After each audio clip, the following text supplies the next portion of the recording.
TruthSeekah and or its affiliates are not responsible for any strange phenomena that may occur during or after listening to this podcast, which may include the following: heightened senses of awareness, psychic abilities, UFO sightings, alien contact, time loss, out-of-body experiences, ringing in the ears, ESP, lucid dreaming, increased synchronicities, astral projection, telepathy, stronger intuition, levitation, miraculous healings, and or remote viewing.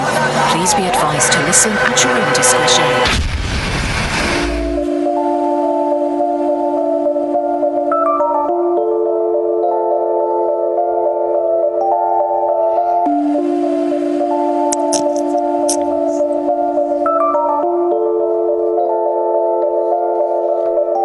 Won't you come and take me away? I just wanna be with you. Won't you come and take me away? To a place to walk on troubled seas, faith to stand when I don't believe. I just wanna be with you. Won't you come and take me away? I just wanna be with you. Won't you come? You are now locked into the TruthSeekah Podcast. Gargoyles! Psychics! Everything's ungodly! Dark Savage! Streaming live at TruthSeekah.com. She's not a Christian!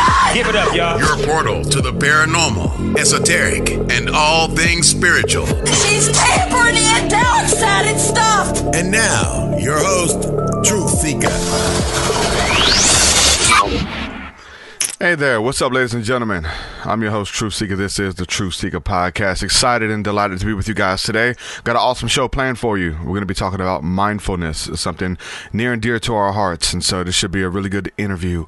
Want to go to the Patreon page and say a huge thank you to all the new Patreon supporters, everybody who believes in my work and who has partnered with me financially through Patreon. Could not do this without you. Thank you guys for believing in the vision and joining with me. If you would like to support, please head on over to patreon.com/TruthSeekah. There you get access to my entire discography of music, extra podcasts, behind the scenes stuff, Thursday night School of the Mystics, Sunday morning Seer class, Discord, a lot of really cool stuff. Make sure you go over there and check it out. But I want to give a shout out to some of the latest patrons within the last week or so. So shout out to Chuck, who joined with us yesterday. Shout out Chuck, Laura Davenport, Matthew McDonald, Christina Kramer, and Mark and Holly Zapita. Thank you guys for partnering with me via Patreon. You guys enable me to do this. Patreon.com/TruthSeekah. Without any further ado, we're going to go ahead and get into today's interview. Again, we're going to be talking about mindfulness. We're talking to Mark Coleman, his book, From Suffering to Peace, The True Promise of Mindfulness. Here's the book here. Mark Coleman, welcome to the podcast, bro. How are you? Good, thank you. Nice to be on your show. From Suffering to Peace, the True Promise of Mindfulness. I like the word promise. The promise of mindfulness. Let's start there. What does that mean? It just in the title of the book itself, the promise of mindfulness. What does that mean to you? Yeah. Well, really what that means is the potential, right? So mindfulness practice. The reason I wrote the book, From Suffering to Peace, is, as you know, mindfulness has become pretty popular these days. It's popular in healthcare and psychology and business and education and government and you name it. Some facet of society is studying and advocating, and the media is touting it. And there's also a lot of, I would say, false promises or hype about it. And in that it's presented as a panacea for all ills, and in my experience, it's a practice that one cultivates and trains and develops, helps grow awareness, and helps you understand your experience, helps you understand how you suffer, and inevitably helps you, or ultimately helps you, find clarity, peace, well-being, freedom. So that's the true potential, is when practiced and cultivated within the right context and intention, It's a profound, liberating tool, technique, practice. That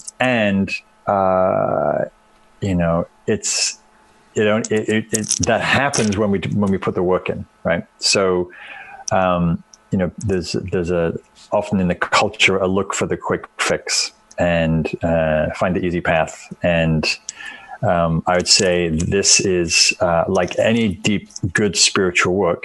It's also work, but it's beautiful work in that it's the doorway to a lot of understanding and well-being and peace. So you said there's a lot of hype behind it. It's definitely a buzzword. There's other words that kind of go along with it. But for someone who is new to this, someone who has never heard the word before, they don't know what it means, they don't know about the hype, how would you explain that to somebody for the first time? Yeah. Well, mindfulness basically is clear awareness. Right? It's the ability to know what's happening as it's happening. So right now, if you're listening, your listeners are listening in to what we're talking about, that it's you paying attention to what we're saying is mindfulness. You being aware of, say, how your body's feeling in this moment is being mindful. You tracking that you're hungry or tired or bored or excited is mindfulness. So mindfulness is simply the awareness or attention that we direct to our experience. So, a bird flies by, you hear the bird song. Someone toots the horn outside your house. That simple knowing is mindfulness. And then you might say, well, your listeners might say, well, what's the big deal? Like pay attention. I hear the dog barking. I hear my belly when it's hungry. Like, so what? So mindfulness is both a quality of attention, but it's also a practice, a training. And as we all know, our minds and our attention are not quite maybe how we like them to be. If anybody who meditates, anybody who tries to focus will quickly find out after a few seconds that the mind wanders, the attention gets pulled into thoughts, worries, plans, dramas, lost in the past, worrying about the future, or swirling in judgments. And so the reason why mindfulness is helpful is because it's also a set of tools and trainings to really cultivate and train the mind to become profoundly aware and clear. And with that clarity, we develop some understanding and insight. So it's simple, and it has sort of infinite potential and depth. So it's deep, it's infinite, but it's practical at the same time. So, right. And accessible. So mindfulness isn't meditation, but you can become mindful by the practice of meditation. Is that correct? Exactly, right. So mindfulness is a quality of mind, and there are many kinds of mindfulness meditations, whether that's simply attending to your breath or mindful walking, or all kinds of different ways to practice mindfulness in a formal meditation. And then there's all kinds of ways to practice mindfulness in an informal way, like every day you walk the dog, say, or every day you cook your food for the kids, or every day you clean your teeth. You can either be present to that activity, or you can be spaced out, checked out, thinking about something else, which is what we do most of the time. The recent signed research study showed that we're not present to what we're doing about 50% of the day. So half the time we're basically spaced out somewhere else, which means we miss, life goes by, right? We are, living in the kingdom of heaven, but we don't notice it because we're worrying about our next rent check, or we're worried about, our kids and some relationship problem. And so we miss the beauty of life as it goes by. So I know in some Indian traditions you hear, when they say, I see you, right? It's like, I can see you with my eyes, and you're talking about, we hear the birds.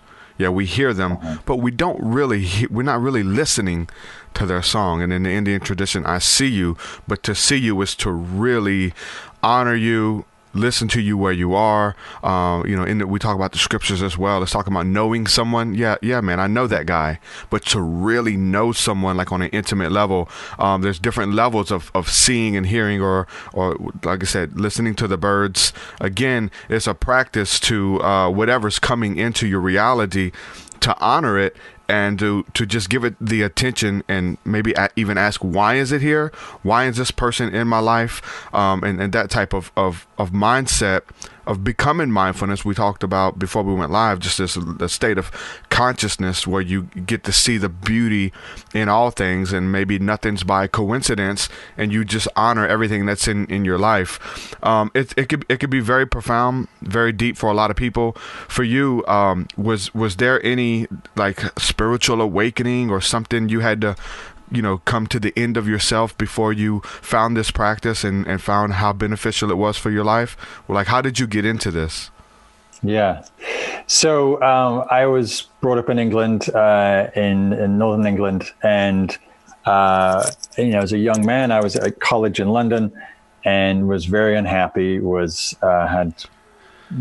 say I was somewhat depressed. I had a lot of anger, a lot of rage against the system and a lot of the injustice that I saw around me, and was busy blaming and judging everybody else for me feeling miserable, including government and society and business. And but I was also pretty harsh on myself, and I was unhappy. I was miserable, and I knew that there was something more to life than feeling the miserable state I was in.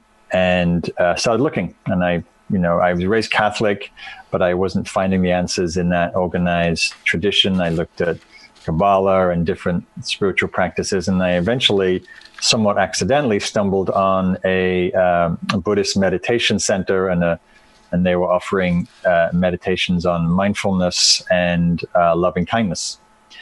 And as soon as I started practicing those, it was really obvious, like, oh, this is a way to understand my mind and to see how I'm creating so much of my own stress and angst and suffering by my thoughts, worries, judgments, fears, projections, and habitual reactive states. So it made a lot of sense to me. I dropped out of college. I moved into a meditation center, and that was in the 80s, when meditation and mindfulness was certainly kind of obscure and considered weird, if not cultish. And I ended up going to India, studied with various teachers there, and then eventually to the States with more different teachers here, and then settled down in the Bay Area, in San Francisco. And and people might ask, well, why did I do that? Why did I devote my life to that? And I'd say, because it was the only thing that made sense to me. And I wanted to really find a way to find peace and happiness in myself and in the world. And then, of course, eventually I was asked to start teaching and sharing those practices. And that was a joy to really share the things that have been so helpful for me. And so that I started teaching about 20 years ago in California and in Europe, and then I've been teaching ever since. Wow. So you experienced that through meditation, or is that like the gateway into mindfulness was through this powerful Zen meditation? Yeah. So primarily it was through meditation, going on meditation retreats, and then as you cultivate the quality of mindfulness, you learn how to bring it into your life. You bring it into relationships, into communication, into the way you work, into the way you move in the world, and so it becomes more like a way of life. In the same way that if you develop tribe, love, or kindness in meditation, that becomes and expressing yourself in the world. So that same is true with mindfulness. That's awesome. So, as far as it being I want to pick your brain a little bit too, because you're talking about like some people teach it wrong. There's a lot of hype behind it. And maybe there's levels to it as well, as far as like meditation is concerned. is it a spiritual practice? Is it just a mindful of let me just, you know what I'm saying, let me get a game plan, let me figure out what I'm going to do with my life, what I'm going to do with my day, let me plan. I mean, whenever we spend time in meditation, it's an awesome way to do that. Take a few minutes, take that deep breath, focus on your breathing, be in the moment, make sure that you're present, like all of that kind of comes with it. But what about like some of the deeper states of, I know people talk about communicating with higher beings, you know, maybe their ancestors that came before them. Was there any of that stuff going on in the places that you were studying at, or is it just really about being mindful and about, you know, being the best version of yourself that you can be? Or did they have the spiritual connection there with, like that, like kind of all the woo-woo crazy stuff that really, you know, gets people? They can travel to outer space, astral travel, visit foreign lands and stuff like that, right? Yeah. Well, so I studied within the Buddhist tradition, and you know, for some people Buddhism is woo-woo, so some people it's not. And I mean, if you know it from the inside, for the most part, Buddhism is a very profound, accessible, it's very pragmatic, practical way of living. And it's less interested in metaphysical reality than in the reality of what you can know directly with your own experience. So I would say it's really grounded in experience and what you can know directly for yourself. And so that practice starts with the body, starts with paying attention to the body. And there's a phrase from the Buddha where he says, everything you need to know in this universe can be understood within this fathom-long body, as in the whole of reality plays itself out within the body. And the body is a vehicle, it's a temple if you treat it as one. And so we can develop, the thrust of mindfulness is really understanding reality, understanding the way things are. And when we don't live in alignment with reality, the way things are, we suffer. And so some of the simple truths that we can not discover, but really understand more deeply are just principles of the way the universe works. And so the most obvious one is things change. Things are impermanent, things are transient. And because of that, anything is incapable of providing lasting satisfaction. We tend to chase every little shining object that we can get our hands on because it looks good and we think it's going to make us happy. And it does for a moment, but then it passes. And so, for example, that simple understanding how everything changes means that we stop seeking for happiness in the wrong place. If we keep seeking happiness in things that are transient, then we're going to inevitably cause ourselves to be unhappy because they're going to change. So in the same way, when we understand that depth of impermanence, of change, then we stop with the two primary orientations we have towards experience. We either want the pleasure or we want to get away from the pain. Very natural, human, biologically driven impulses.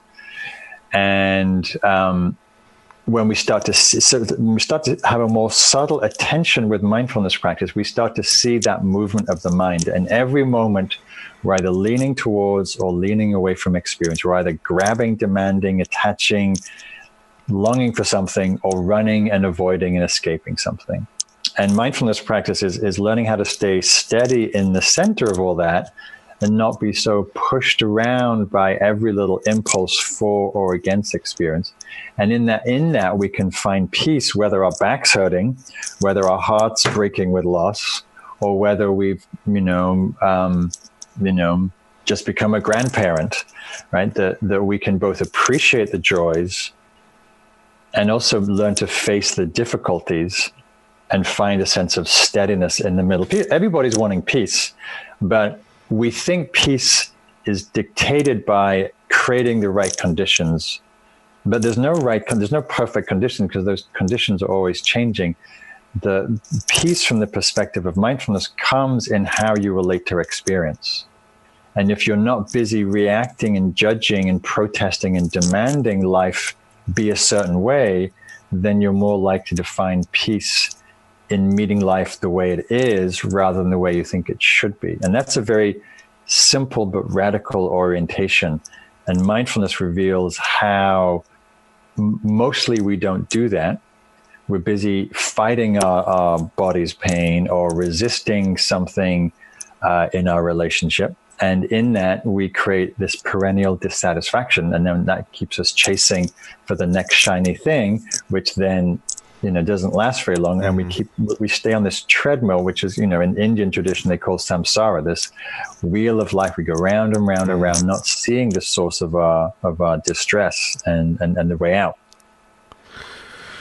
So that kind of leads me to my next question a little bit. It's going to be maybe, I don't know if it'd be a backhanded question, but, the law of attraction, manifestation, people using mindfulness and meditation to, fulfill their destiny, get on the right track and stay on that track. Like once you're on it, like we can all kind of get there, but maintaining it and staying on it, I believe, takes a certain level of mindfulness.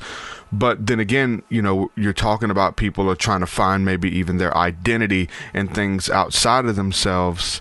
So you see people using mindfulness to get something that's not going to bring them lasting joy. Even they want a new car, they want to get that best parking spot. We've heard these things with The Secret and some of that stuff pushed out there in Hollywood.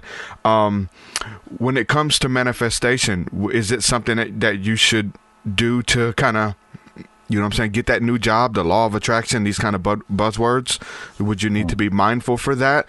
Or does it not really need to be used in conjunction with monetary gain or, prestige in the world or something like that? Like, what is it? Is there a certain way to use it, and are people using it? Because I think a lot of people are with the law of attraction, that kind of stuff is like they're, they know that we like shiny things, and they're like, okay, you can meditate and get a shiny thing. Meditate again, get another shiny thing, right? Something outside of ourselves.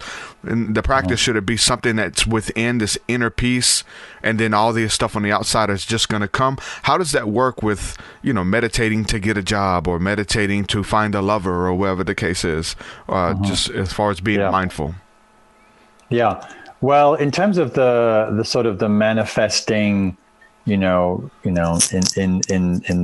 the sort of realm of the secret and that kind of ideology, mindfulness has got absolutely nothing to do with that whatsoever. However,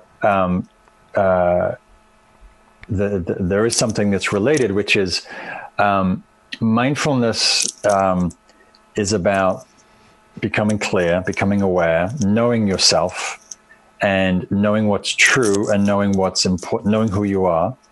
And the more that we cultivate that self-awareness through mindfulness, the more we understand our hearts, our intentions, our longings, our aspirations, our mind, our limitations. And as we do that, we become more sensitive and attuned to ourselves, and more aligned with what's really important in our hearts. When we're not self-aware, we're disconnected from ourselves. We're disconnected from what's really important. And we end up doing and living a life that's not really in alignment with who we are, because we don't know who we are. And so it's essential. So what mindfulness does, related to your question, mindfulness helps us develop the self-awareness to know who we are, to know what brings happiness and well-being for ourselves, and what brings suffering and distress. And then living a life of an alignment according with what brings well-being. And usually what brings well-being is something that actually benefits not just ourselves, but benefits others, benefits the community, benefits the earth. A life that's more oriented towards kindness, compassion, generosity. So mindfulness serves in this arena of the more we know ourselves, the more aligned we are with our own values, our own purpose, our ethics. And the joke I say to my students is, if you don't cultivate this mindful self-awareness, at some point you wake up and you have a midlife crisis. Because a midlife crisis is just someone who's been out of touch with themselves and out of touch with what's important. They're working a job that they hate. And at some point, 20 years later, they go, I cannot do this anymore. I would rather die than do this job. 15 years ago, they might not have got in that dead end situation. So it's really about living in alignment with yourself. And then in terms of manifesting, I think when we're more aligned and integrous with ourselves, things tend to unfold more easily, I would say. Yeah, because I think all that stuff kind of comes with it. It's like almost like the walking out process. And I think gratitude comes in there, being thankful, being mindful in every situation, letting go of the victim mentality that I'm just a victim of the circumstances of my family or my friends, or I have to stay at this dead end job or whatever. And I like the fact that you said that, whatever, you should focus on the things that it's not just going to bring happiness to you, but to the world.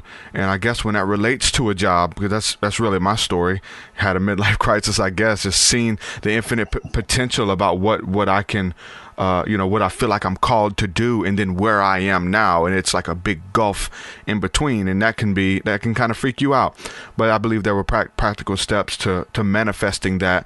But as far as the person who's looking for that job or to do their heart's desire, if they're in that flow, if they find out what that is, they're going to be happy. Like they feel like this is what they're here to do, but their job bagging groceries prevents them doing it financially, time-wise, that they can't really do what they were put here to do. And that can get overwhelming for people. But when you are in that, people want to be around you. You find other ways to help people do what they're doing. You're an inspiration just kind of organically to other people, because you actually wake up for a living and love to be in your skin. You love to clock in, whatever that is. It's talking about they talk about entrepreneurs, like people would give up a job working 40 hours a week, doing something they hate, and they would gladly work 70 hours a week at a job that they love, doing their own thing. And I found that to be really true. But it's about getting in that flow. That flow, is that too woo-woo? We talk about the flow states, the states of consciousness. That you're on the right path. When I think this whole Zen state through meditation, through consciousness, we kind of dance in that realm. When you're in and when you're out. Sure. Sometimes you can fall off the track, and it seems like it's been months or whatever, and you don't feel connected. Do you believe in that? Maybe even synchronicities. People talk about when they're on this right road, they start seeing signs and numbers and something. God, the universe is communicating with them, letting them know that they're on the right path and they're in the flow. Is that a thing that you believe in? Mm-hmm.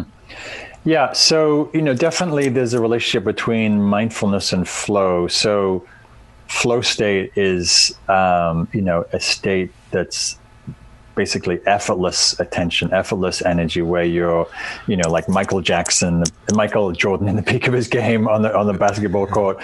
He's in a flow state. Athletes, musicians, people who like to code, artists. There's many ways that we get into the flow state where our attention is absorbed, focused, and in a way, mindfulness is a form of flow state, in that when we're fully mindful, we're present, we're engaged, we're embodied, we're connected, there's clarity. And of course, when we're in that state, whether it's through working or parenting or whatever it is that we're doing, when we're in that flow state, there is a sense of alignment and connection. And it's certainly a more optimal and more effective state to be in. And, whether synchronicity happens more in that state, I don't know, but it's certainly. I think you're more mindful of the synchronicity, right? I mean, it's definitely happening, but you're mindful of it, right? Right. There's more awareness of connections, right? And as you say, synchronicity. So, this is where the practice comes in. Most people get into a flow state sort of by accident. I mean, if you're a trained athlete, you work. Like, Michael Jordan didn't, shoot hoops, just out of the blue. Like, he trained. And the same, if we cultivate mindfulness, we access that flow state much more easily. But it does require training, discipline, practice, and most people don't want to do the work. They want to just jump to, that nice place without actually realizing, no, that comes from, anybody who masters something, it comes about through training and through discipline. You know, like the Dalai Lama, you know, who's this beautiful emissary of compassion and kindness from the Tibetan tradition. You know, he gets up at 3:30 in the morning and he meditates 4 or 5 hours every day for the last 70 years. There's a reason why he's such a beautiful emissary of compassion, you know, because he's done his work. As, you know, you could say the same for Mother Teresa and, you know, Dr. King and others who, you know, don't just become amazing people overnight. It's through work, it's through intention, it's through practice, it's through prayer, it's through meditation. Yeah. That's awesome. Like, you want to be around those people because they know who they are and they love what they do. I remember, you know, we would go to tattoo shops, right? And I would see these tattoo artists who get to wake up and draw for a living, and they love to draw, and just to be around them at their job. They love being there versus going to a job that you loathe and you hate. And I would see and they were making good money doing it, you know, doing what they love. And it was so interesting. So those people, they have like this natural aura that they're doing what they love for a living, right? They get to wake up and punch in on that clock and do what they were created to do. So those people who are in that flow state, man, you just want to be around them. We got a question here from Christy, folks, in the chat, speaking about the flow state and being mindful. I've experienced this in the past, so I definitely know it's a thing. Maybe you can give us some pointers. But she says, question for the guest. If a person feels they are losing their mindfulness, as if they are slipping away from that awareness, what practical steps can they take to bring themselves back? Right. Yeah. Well, thank you. Great question. So the very noticing that you've slipped away is an act of mindfulness, right? So it's when we don't know we've slipped away that we get really lost. We can get lost for a really long time until suddenly we have the thought, wait a minute, I'm really spaced out. I'm really not present. I'm sort of having this conversation, but I'm really not listening to a word they're saying, or I'm supposed to be meditating, but I'm really just fantasizing about, you know, my next vacation. And then we realize, oh, wait a minute, I'm thinking, I'm planning, I'm worrying, I'm stressing, I'm spacing. That recognition is a moment of mindfulness. As soon as we recognize what's going on, that's mindfulness. And so mindfulness has already reestablished itself. If you're doing a meditation, then it would be, okay, you recognize your thinking and you come and you recognize you're distracted. You come back to whatever it is you're focusing on, whether it's prayer or the breath or, you know, whatever meditation object or practice you're doing. So, and we catch ourselves spacing out more and more. So in the beginning, sometimes mindfulness can be a little disheartening, because if we sit down to meditate, and maybe I give your listeners a simple meditation practice of pay attention and feel your breath for 10 minutes. Mostly what most people will notice is how hard that is, and that most of the time they're thinking, worrying, and planning. And it can be a little disillusioning, because like, oh, wait a minute, I'm supposed to be mindful, but all I'm doing is actually spacing out and thinking. And that's the recognition, like, oh, this is my mind that's untrained. Yeah. And clearly I need to train it, to encourage it, cultivate it, discipline it, to really learn how to stay in the present moment, because that's where everything is happening. So that I just say to your listener that good noticing that you're wandering, spacing out, not here. And each time you notice that, rather than judge yourself for spacing out, it's like, oh, great, I've noticed I'm not here. Let's come back. Let's reestablish this present moment attention and begin again. The present moment is always forgiving. The next moment is always forgiving. We can always return. You know, we space out, we react, we get lost, and it takes a moment to return, to be present, to breathe, to be kind, to be patient. You just mentioned judgment. You talk a lot about judgment in the book. You know what I'm saying? Self-judgment, really. Is there a healthy way we can do that? I mean, we've heard it put that we should always examine ourselves and make sure that we're on the right path, or are people doing it to their own detriment? Yeah.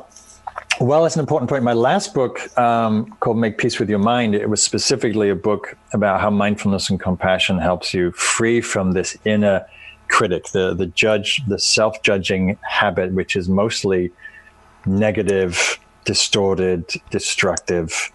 And the reason I wrote that book, and the reason why I talk about it so much in this book, the From Suffering to Peace book, is that most people, like most students I work with, and I teach all over the world, people are very, very crippled by their negative self-talk. You know, most people I know hard on themselves, push themselves, and fault finding, nitpicking every little foible, fault, problem, error that they make. And we think, oh, well, if I'm hard on myself, or if I push myself, or if I'm critical of myself and I judge myself, that's going to make me a better person. Well, the research is very clear. When we're judging ourselves and berating ourselves for being stupid or not smart enough or cute enough or wealthy enough or whatever the story is, that actually basically shuts down the learning capacity of the brain.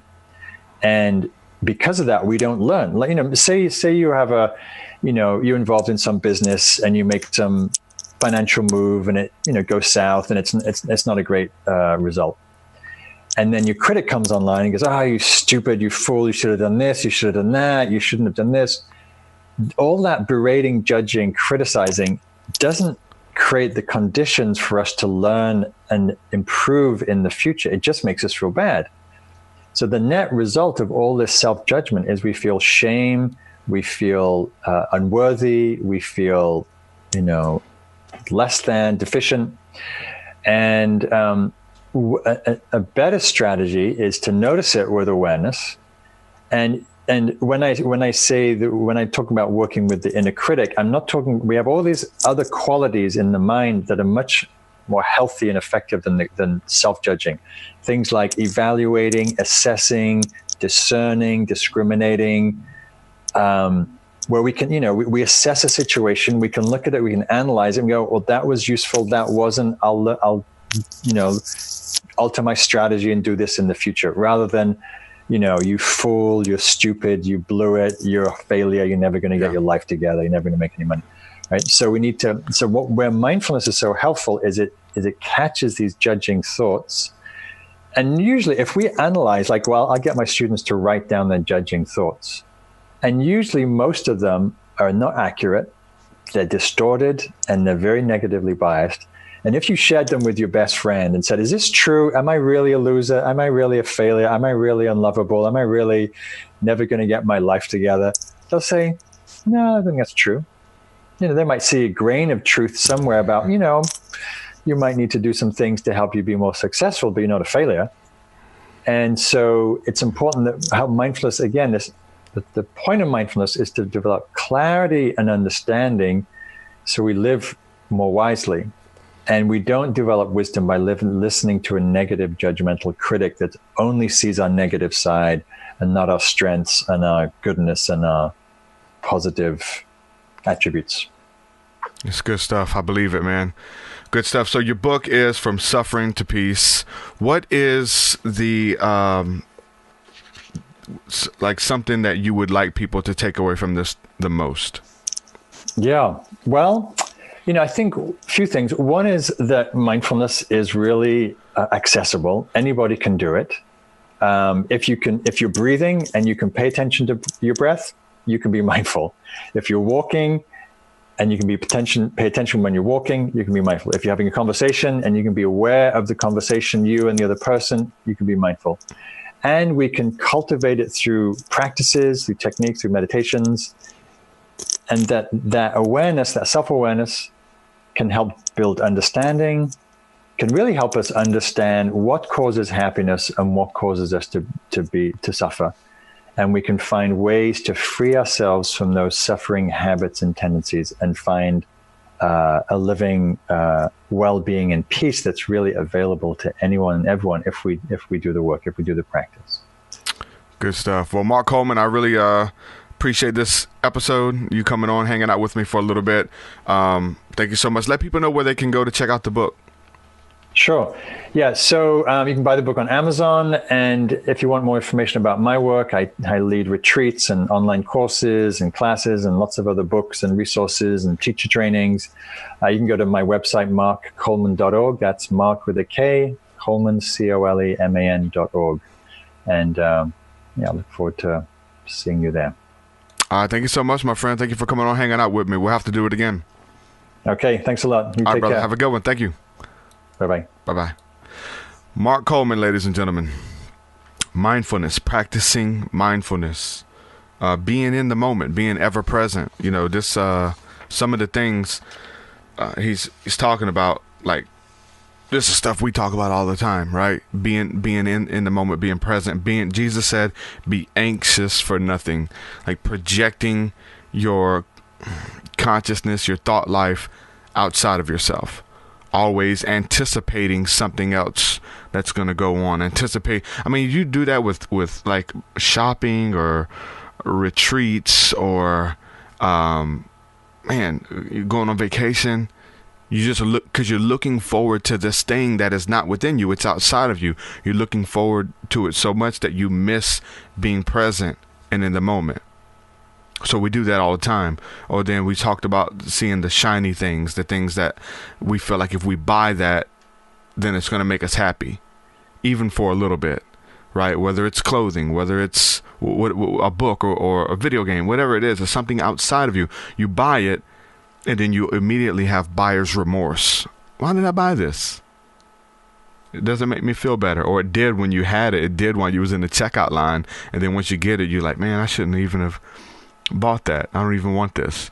And it's just sitting next to all the other shiny things that lose their shine once you have them, once you hold them. But it's about that inner peace, you know, and cultivating that within you, so you can make the judgments on things. All this stuff, like this stuff's there. There's certain colors that make you want to buy. You see, you know, a green light means go. You see red, it's danger, stop. You know, and so there would be different colors and shapes and symbols and triangles and things like that. Circles around the logo.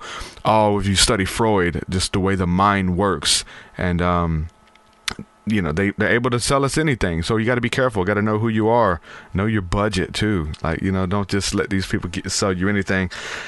I like the fact that he used the term shiny objects and shiny things as well. It's pretty interesting. I'm actually working on a new meditation right now.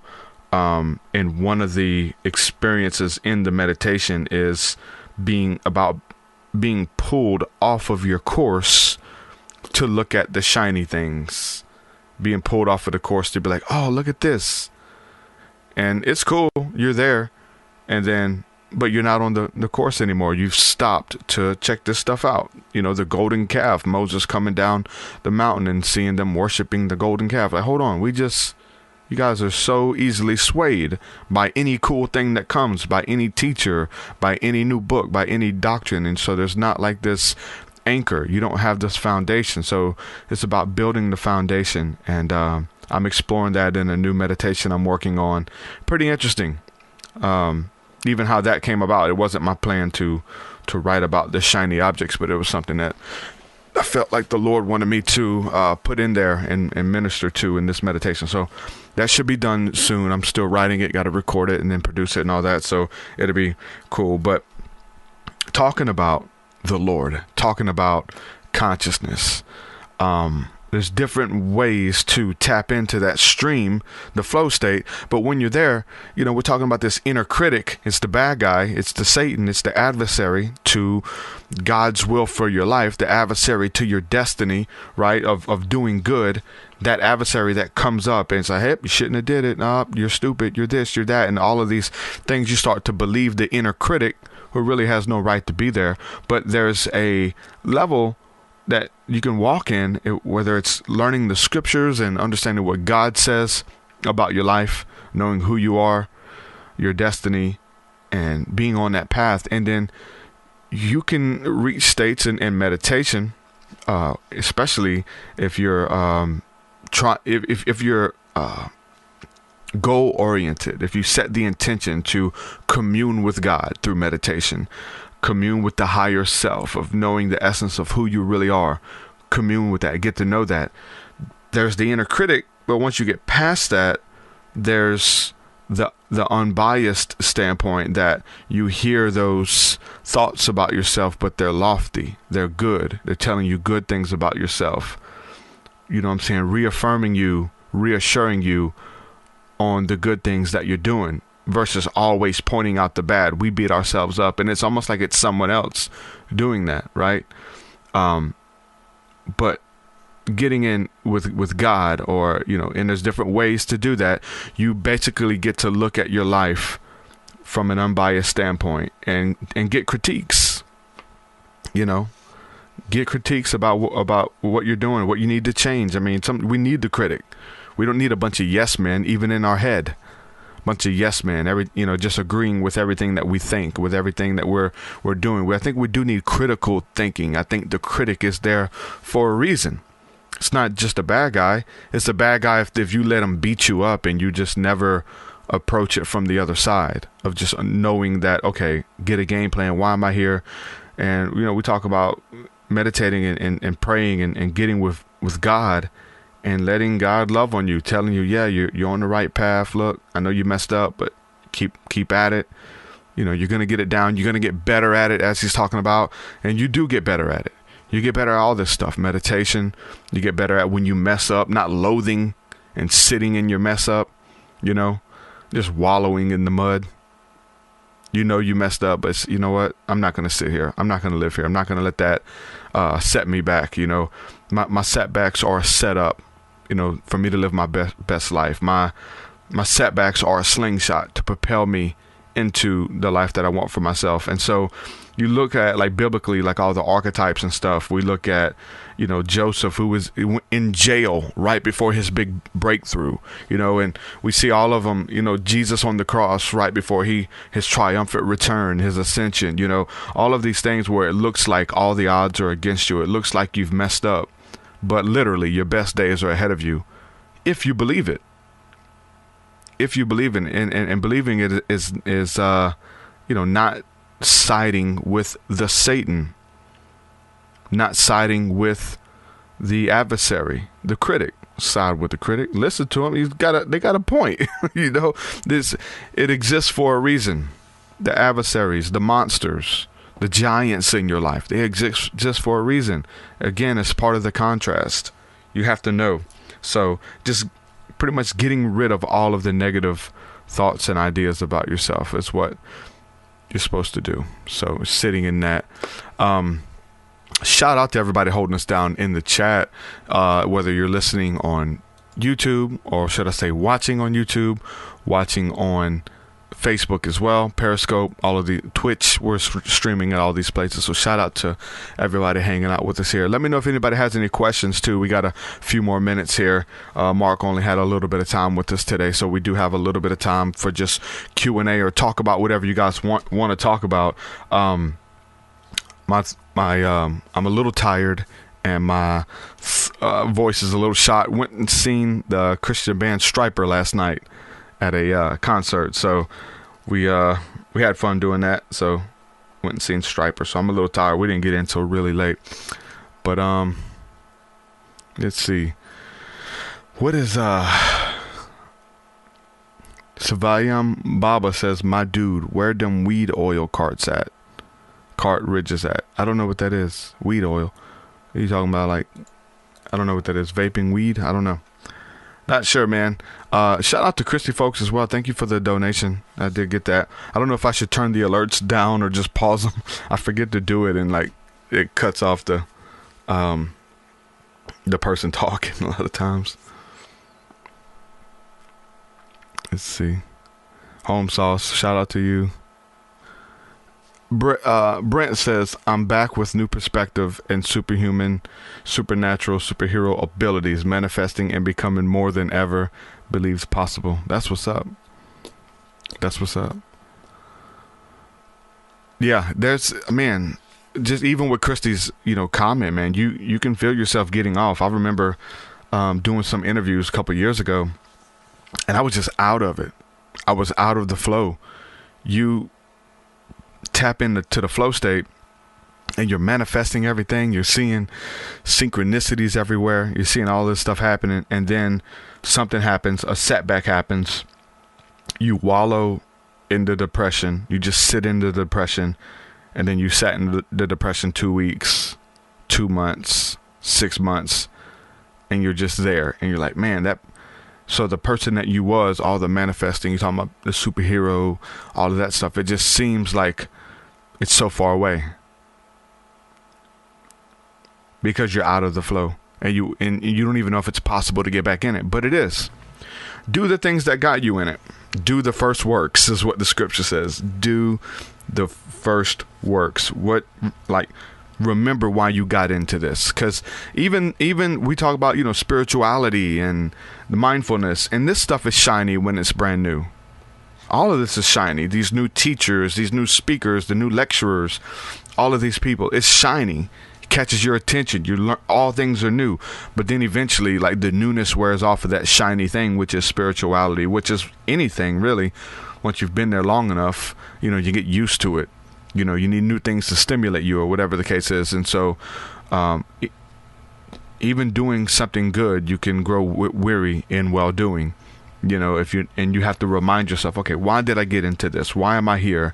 Remind yourself. Religion, for the sake of religion, there's many people who are there who are just like, man, what am I doing here? Like, what am I? Is God even real? Does God even? You start asking yourself these questions and things, and it really messes you up. It can throw you off the path. But again, there's the contrast. There's the contrast that that it's possible to fall off the path. That it's possible to mess up, and you have something to kind of weigh that against, versus you have it all figured out and everything's going to be good. Oh yeah, so that's good. Chris Garner says, what's the scripture about being mindful of every thought? Yeah, he was talking about that, being mindful of every thought.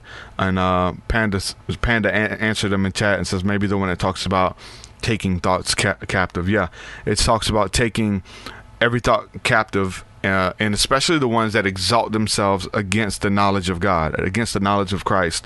What does that mean for us? Well, it means for what God says about you. You're lovely. You're beautiful. My thoughts are continually upon you. The scripture says, I have plans for you, plans to give you a hope and give you a future, plans to prosper you. Okay, so anything that goes against that, take those thoughts captive, taking captive every thought. I believe it's Ephesians. I get a couple, some of these spiritual warfare. There's scriptures I 2 Corinthians 10. The NIV says we demolish arguments and every pretension that sets itself up against the knowledge of God, and we take captive every thought to make it obedient to Christ. So everything taken. Let's see, I'm gonna go to the KJV. I just really like the KJV better. Let me read that one. So KJV says, casting down imaginations. That's dope. Imagination. So casting them down, and every high thing that exalted itself against the knowledge of God, and bringing into captivity every thought to the obedience of Christ. So again, whatever goes against God's will for your life, the critic becomes the Satan, because we talked about this a little bit yesterday, but you have the Satan appearing, which is just the word Satan translates to adversary. So we have Peter talking to Jesus about the cross, going to the cross, and he's trying to talk him out of it. Peter's trying to talk Jesus out of the cross. Jesus knows that he has to do it. Jesus is even scared. So there's a part of him that's maybe thinking about not doing it, or, man, if there's another way, let's do this another way. Why has it got to be so? Why do I have to do this? Come on. And so Peter's like, yeah, you don't have to do it. He's trying to talk him out of it. And then Jesus kind of pulls his, self together and rebukes him and says, get behind me. He calls him Satan. Get behind me, Satan. For you do not savor the things of God, but the things of man. Peter was not Satan.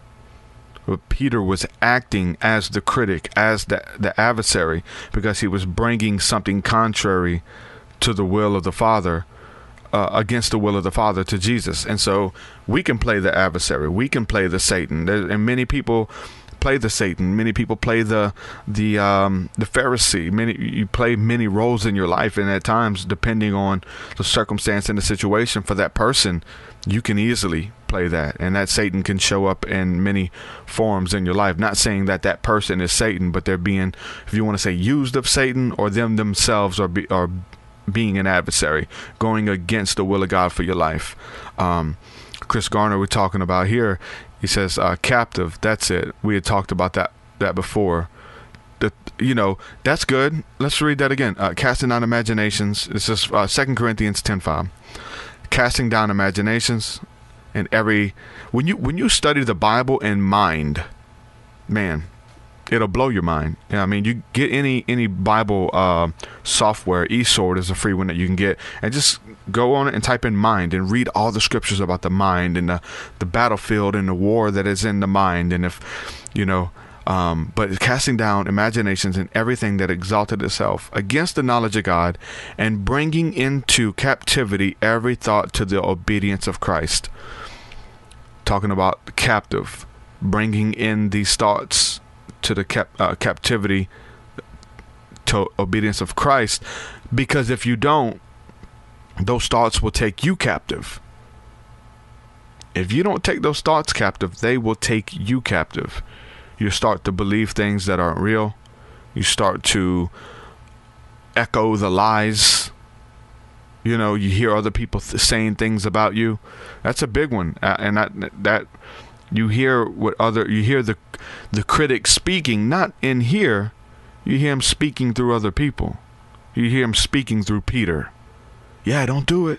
You ain't got to go to the cross, Jesus. There's other ways to go about this. You start hearing the critic speaking through others, but you know it.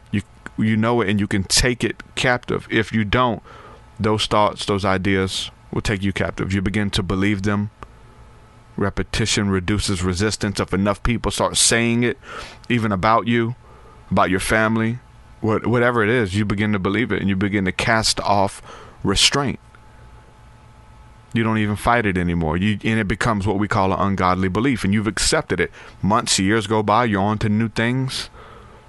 When somebody mentions that person, when somebody mentions, for a lot of people, I deal with a lot of people on here, when we even say the word God, they click and go into another video. They don't like that word. Don't like that word God. So it's different things, and it triggers people. It's triggering you for something that shouldn't. Like, why are you upset? Because you've believed a lie. And I've become your enemy because I tell you the truth. All of us do it. For different things. For God, it could be anything, man. It could be anything. It reminds you of something that you don't like about yourself, something that people have said to you, your parents. You've believed an ungodly belief. You've believed a lie. And you've accepted it as truth. That's why you're supposed to cast down the imaginations. Take them bringing every thought into captivity, every thought to the obedience of Christ. Whatever it's about, you start believing all kind of weird stuff about yourself. There's levels to it. It can get really deep. It's demonic. We're talking about demons, right? And spiritual warfare and Satan. All of that stuff is in your mind. The battlefield is in the mind. These thoughts that aren't real. But guess what? To you they are. To you they are. In your own little world, in your own reality, your cerebral, they exist in your ecosystem. These thoughts that are not true. And you need to renew your mind. The Bible says renew the mind. Because we're all building, we're all forming relationships or lack of because of these ungodly beliefs. Well, it's all kind of things. People say, I'm never going to find the right spouse. I'm just getting too old. Everyone's taken. That's always the weirdest thing. You meet girls who say that. They're never going to find the right guy. Everybody's have these weird, everybody's a party animal. All guys are dogs. And they start believing that. And then they can't find anybody. So here's this lonely woman. And then you got a guy on the other side who's saying very similar things about women. Nobody's going to like me. Nobody understands me. I'm just this, I'm just that, or whatever. You have two different people on the opposite ends of the spectrum that if they got those thoughts out the way, they would probably be perfect for each other. They're both looking for a spouse, but they're not going to go out. They're not going to do anything because they've created these thoughts in their head and they've accepted it. It's sat in for too long. It becomes the norm. You have to renew your mind. That's just one scenario. There's so many. anything that holds you back from what God has for you. And if you desire to marry, if you desire a wife, then it's for you. I believe that. So it is God's will for that to happen. So what is stopping that? And you need to ask yourself, you need to be real. And that's just, this is one scenario, guys. We're talking about the perfect job. We're talking about what you do for a living. We're talking about having good friends in your life. Why do I keep attracting these negative friends? Why do I keep, working at dead end jobs or whatever? See what it is and move that stuff out of the way. There's a reason that you're doing it. The ungodly beliefs, the demons, they come in as strongholds, thoughts, ideas that are not for you. So, Selah, listen. Yeah. Let's see. Garner says. Okay, so Danny says people get triggered when you call him Father, or when you say God is personal and not impersonal. Oh yeah. Yep. For sure.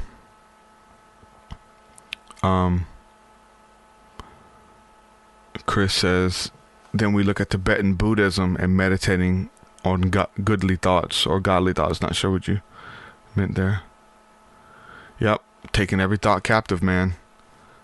Renewing the mind, because you're making decisions based off of these belief systems, these lies or truths. They become truth to you, right? We're talking about seeking truth, like TruthSeekah Podcast.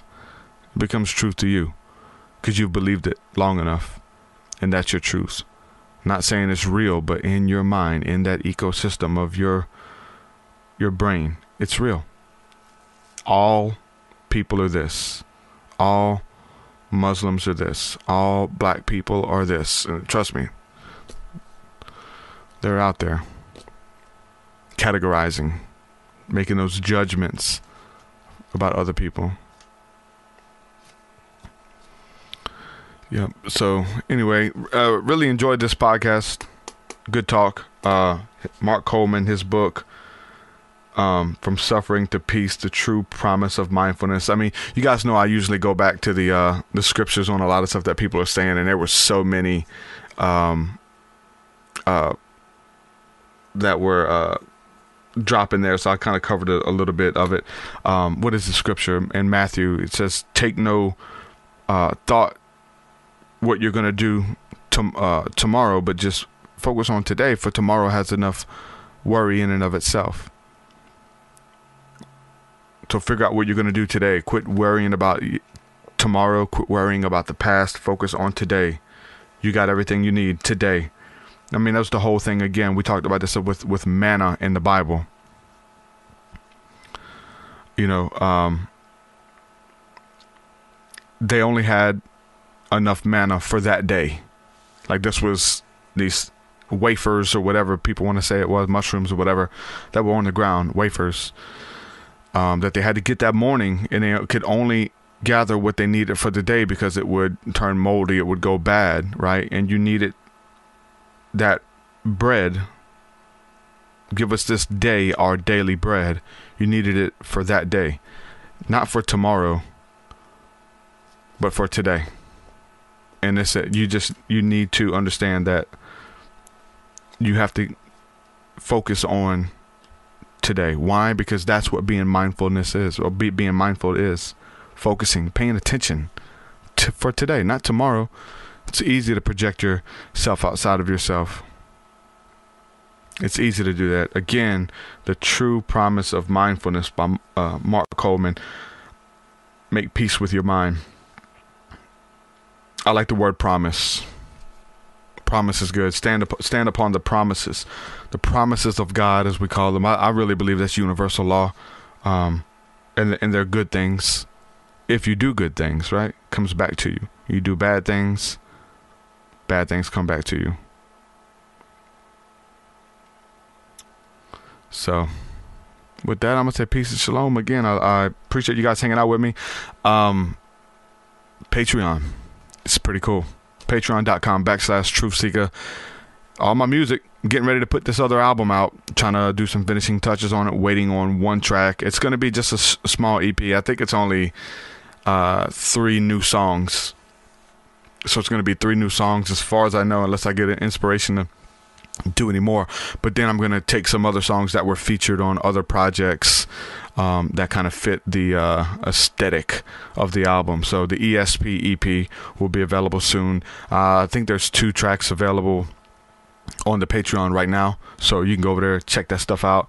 All of my music, 200 plus songs, bunch of other cool stuff. Check it out. And Thursday night, School of the Mystics.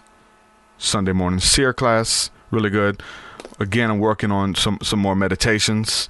It's going to be good. I'm excited to finish it.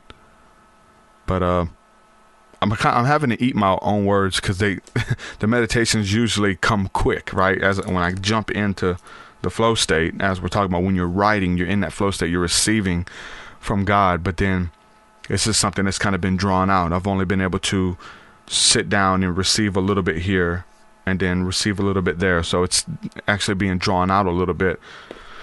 When I say, oh yeah, they come easy, comes quick, comes easy. But yeah, I'm having to revisit it a bunch. But trust me, it's going to be good. Working on that one. This is the hem of his garment, power flowing from the hem of the garment, and it's a journey and a visualization through that. It's going to be good. Satori Awakening, thanks for your work, bro. You helped me a lot. Hey, blessings to you. Thank you so much. So with that, I'm gonna say peace and shalom. We'll do it again. No School of the Mystics tonight, guys. We got, we're talking about Patreon. We got a bunch of patrons in town. We're hanging out with people. People are part of the community. Last week we did it.